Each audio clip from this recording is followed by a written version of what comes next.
আসসালামু আলাইকুম প্রিয় দর্শক, আজকে আমার সামনে দেখতে পাচ্ছেন একটি রিচার্জেবল চার্জার ফ্যান মার্সেল কোম্পানির।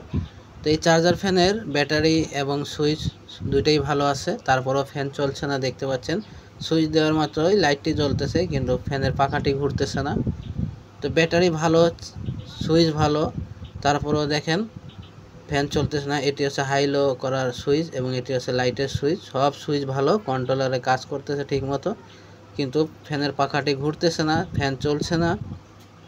এই ধরনের প্রবলেম যদি আসে, আপনারা যারা নতুন টেকনিশিয়ান ভাই আছেন কীভাবে রিপেয়ার করবেন আমি সব কিছু দেখাবো এই ভিডিওতে, কেউ ভিডিওটা স্কিপ করে দেখবেন না। এই চার্জার ফ্যানের এসি কর্ডটি ভালো আছে কিনা এবং এসিতে ফ্যান চলে কিনা দেখেন। এসি কর্ড লাগানোর সাথে এখানে চার্জিংয়ের যে বাতি, এই বাতিটি জ্বলতেছে এবং ফ্যানের সুইচটা দেওয়ার সাথে ফ্যানের লাইটটাও জ্বলতেছে কিন্তু ফ্যানটি চলছে না। আমি এখন এসি কর্ডটি খুলে দিচ্ছি। এই ধরনের প্রবলেম যদি আসে আপনারা কীভাবে ফ্যানটি রিপেয়ার করবেন সব কিছু দেখতে পারবেন এই ভিডিওতে। এখনও যারা আমাদের চ্যানেলটি সাবস্ক্রাইব করেনি, চ্যানেলটি সাবস্ক্রাইব করে বেল আইকনটি অন করে দিন এরকম শিক্ষণীয় ভিডিও সবার আগে পাওয়ার জন্য। আর যারা আগে থেকে সাবস্ক্রাইব করে রেখেছেন তাদেরকে অসংখ্য ধন্যবাদ। ফ্যান রিপেয়ার করার জন্য আমাদের এই ফ্যানের যে তলাটি আছে খুলে নিতে হবে। তো আমি তলাটি খুলে নিচ্ছি। দেখতে পাচ্ছেন এখানে যে সার্কিটটি দেখা যাচ্ছে এটি হচ্ছে এসএমপিএস পাওয়ার সাপ্লাই। এসএমপিএস পাওয়ার সাপ্লাইটি ভালো আছে, যার কারণে এসি কর্ড লাগানোর সাথে লাইটটি জ্বলছে। তো আমরা এই এসএমপিএস পাওয়ার সাপ্লাইটি আলাদা রেখে দেব। এসএমপিএস পাওয়ার সাপ্লাইটি ওকে আছে। এই চার্জার ফ্যানটি সুইচ দেওয়ার সাথে কেন চলছে না তা জানার জন্য আমাদের এখানে যে কন্ট্রোলার বোর্ডটি লাগানো আছে এই ফ্যানের, এই কন্ট্রোলার বোর্ডটাই খুলে বের করে নিতে হবে।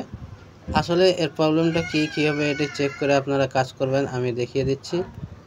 এই ধরনের চার্জার ফ্যানে বেশিরভাগ সুইচ নষ্ট হয়ে গেলে ফ্যান চলে না, কিন্তু এই কন্ট্রোলারে যে সুইচগুলো লাগানো আছে সব সুইচে কিন্তু কাজ করে, ভালো আছে। এবং এই ধরনের যে ফ্যানগুলো আছে এই ফ্যানের ব্যাটারি নষ্ট হয়ে গেলেও কিন্তু ফ্যান চলে না। তো আমি সব কিছু স্টেপ বাই স্টেপ দেখিয়ে দিচ্ছি। এই যে তার দেখতেছেন এটি হচ্ছে ব্যাটারির জন্য, এই ব্যাটারি কানেকশানটি আমি খুলে নিচ্ছি। প্রথমে আমি ব্যাটারিটি ভোল্টেজটি মেপে দেখাবো আপনাদের, মিটারের দিকে ফলো করেন। 6 ভোল্টের উপরে যদি থাকে তাহলে ব্যাটারিটি ভালো হবে এবং 6 ভোল্টের নিচে যদি থাকে তাহলে ব্যাটারিটি চার্জ নেই অথবা ব্যাটারি ভালো নেই, এটাই বুঝতে হবে। তো আমরা এখন ব্যাটারিটি মাপ দিয়ে দেখতেছি। দেখেন এখানে 6.41 ভোল্ট দেখাচ্ছে, তার মানে 6 ভোল্টের জায়গায় 6 ভোল্টের বেশি আছে। ব্যাটারি ভালো, ব্যাটারি ভালো আছে। এখানে যে মোটরের তার লাগানো আছে আমি ডাইরেক্ট এই তার দুটো খুলে ডাইরেক্ট ব্যাটারির সাথে কানেকশান করে দেব, এইটা চেক করার জন্য যে এই ফ্যানের মোটরটি ভালো আছে কিনা।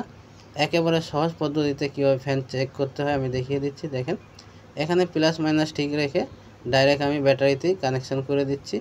দেখতে পাচ্ছেন এখানে ফ্যানের পাখাটি ঘোরা শুরু হয়ে গেছে, ফ্যানটি চলতেছে আলহামদুলিল্লাহ, মোটরটি ভালো আছে, তার মানে এখানে সার্কিটে কোনো ফল্ট আছে। তো এই যে মসফেটটি লাগানো দেখতেছেন, এই মসফেটটি মূলত এই ফ্যানের যে মোটর আছে মোটরটিকে সুইচিং করার কাজ করে থাকে।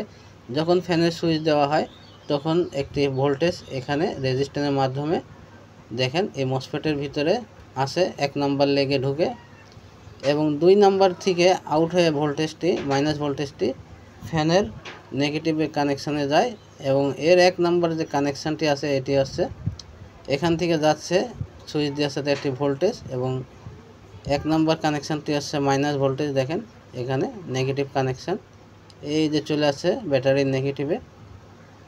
এইভাবে আপনারা চেক করতে করতে যাবেন। এই মসফেটের এখানে পাবেন নেগেটিভ এবং মাঝখানে আছে মোটর কানেকশান এবং ডাইন পাশে আছে পালস কানেকশান, এই যে রেজিস্ট্যান্সের মাধ্যমে পালস যায়। তো এই মসফেটটি পুড়ে গেছে, দেখাই যাচ্ছে এখানে প্রিন্টটি কালো হয়ে গেছে, যার কারণে মসফেটটি সুইচিং করতে পারতেছে না, এর জন্য ফ্যান চলছে না। এখন আমরা কি করব, এই মসফেটটি খুলে দিব। মসফেট খোলার আগে আমি ফ্যানের যে তার ছিল মানে মোটরের যে তার ছিল এই তারের কানেকশানটি আমি করে নিচ্ছি। আমি আপনাদের দেখাবো যদি এই মসফেট আপনারা না পান কোথাও কিনতে অথবা আপনাদের কাছে না থাকে তাহলে কিভাবে ফ্যানটি চালাবেন একেবারে সহজভাবে আমি দেখিয়ে দেওয়ার চেষ্টা করব ইনশাল্লাহ। তো দেখতে পাচ্ছেন এই মসফেটটি খুলে নিতে হবে আগে। এই মসফেটটি দেওয়া থাকে মূলত অটো কাজ করানোর জন্য, যখন কারেন্টে চার্জ হবে তখন ফ্যান চলবে না। তো এখন আমি এখানে দেখেন মসফেটটি খুলে নিয়েছি। মসফেট খোলার পরে যে ডাইন পাশে যে পালস কানেকশান আছে ওইটি বাদ দিয়ে আপনারা এই দুটো কানেকশান শর্ট করে দিবেন। মোটরের যে তারটি গেছে মাইনাস ভোল্টেজ এবং ব্যাটারি থেকে যে মাইনাস ভোল্টেজটি আসছে এই দুটো শর্ট করে দিতে হবে। দেখেন মনে রাখবেন মসফেট হোক আর ট্রানজিস্টর হোক, তিনটি লেগ থাকে। তো একটি পালস সিগন্যাল যায়, এই সিগন্যালটা বাদে দুটো কানেকশান শর্ট করে দিলেই দেখেন ফ্যানটি চলা শুরু হয়ে গেছে। দেখতে পাচ্ছেন সুইচ দেওয়ার সাথে বাতিটি আগে জ্বলতেছিল, ফ্যান চলছিল না, এখন কিন্তু বাতিও জ্বলছে, ফ্যানও চলছে। তো এইভাবে কাজ করতে হয়। মসফেট ছাড়া আপনারা কীভাবে ফ্যান চালাবেন অথবা ট্রানজিস্টর ছাড়া ফ্যান কীভাবে চালাবেন। এখন আমি এসি কর্ড লাগিয়ে দেখব যে ব্যাটারি চার্জ হচ্ছে কিনা অথবা কারেন্টে ফ্যান চলছে কিনা। হ্যাঁ, আমরা দেখতে পাচ্ছি কারেন্টে চার্জ হচ্ছে এবং কারেন্টেও কিন্তু ফ্যান চলছে। তার মানে এসি ডিসি দুটোতেই ফ্যান চলছে এখন, আলহামদুলিল্লাহ। এখন এই সার্কিটটি সেট করে আমরা এই ফ্যানটাকে আবারও চালিয়ে চেক করব। এই চার্জার ফ্যানটি রিপেয়ার করা হয়ে গেছে। এখন এই চার্জার ফ্যানের কন্ট্রোলারটি আমি সেট করে আবারও চেক করে দেখিয়ে দিচ্ছি আপনাদের। দেখতে পাচ্ছেন সুইচ দেওয়া মাত্রই ফ্যানটি চলছে। তো এইভাবে আপনারা কাজ করবেন। আর যদি কোনো প্রশ্ন থাকে চার্জিং ফ্যানের সমস্যা নিয়ে, আপনারা আমাকে কমেন্টে জানাবেন, আপনাদের কমেন্টে রিপ্লাই দেবো ইনশাল্লাহ।